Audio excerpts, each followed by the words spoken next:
And then we continued working. We had meetings, we held formation meetings, catechesis meetings, Christian formation meetings, doctrinal formation meetings. Because what happened?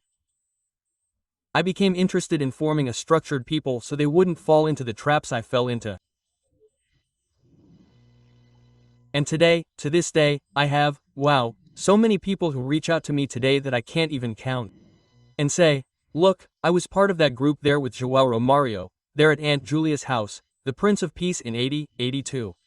You preached this, this and that. I don't even remember that I preached this and that and that.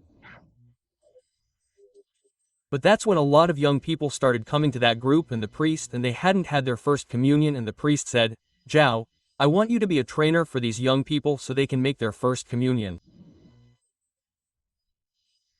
So I started giving catechism to young people. Look. To make their first communion.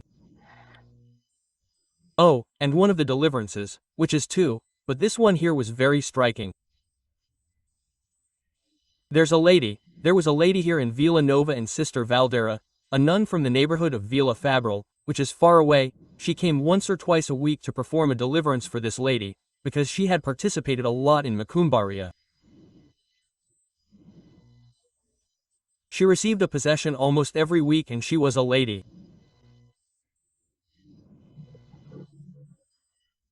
And I had gone to perform one, me and a team, had gone to Araraquara to share the renewal experience, the first experience meeting that we call it.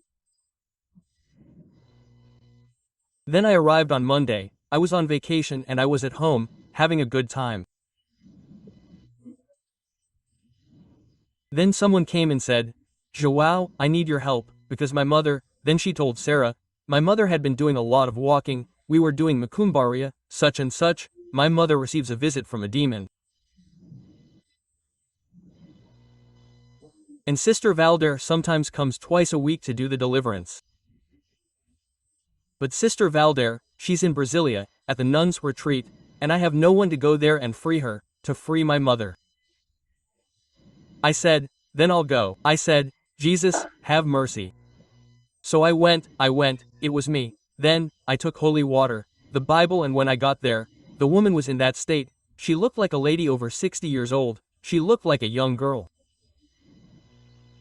And according to the manifestation, she said it was a slang word for dove. So imagine what happened. Yeah, she was talking nonsense, shaking all over. Jesus, have mercy. And I started to pray. I prayed, I read the magnificent Psalms and prayed.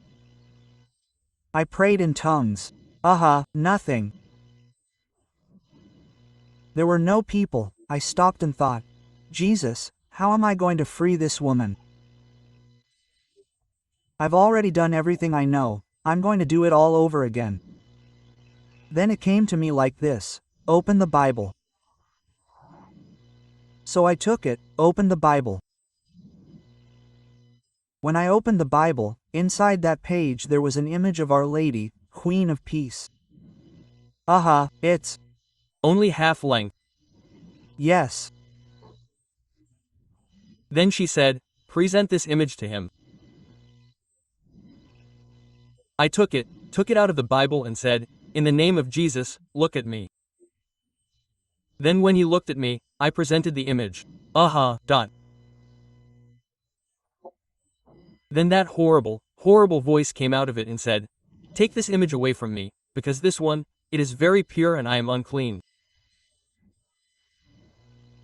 It is pure, I am unclean. Quote, she kept shouting this. Then I said, by the purity of the person represented in this image, you will leave this woman and never return in the name of Jesus. That's all I said. That woman gave up, got up from the couch, sat down. What happened? What happened? What happened?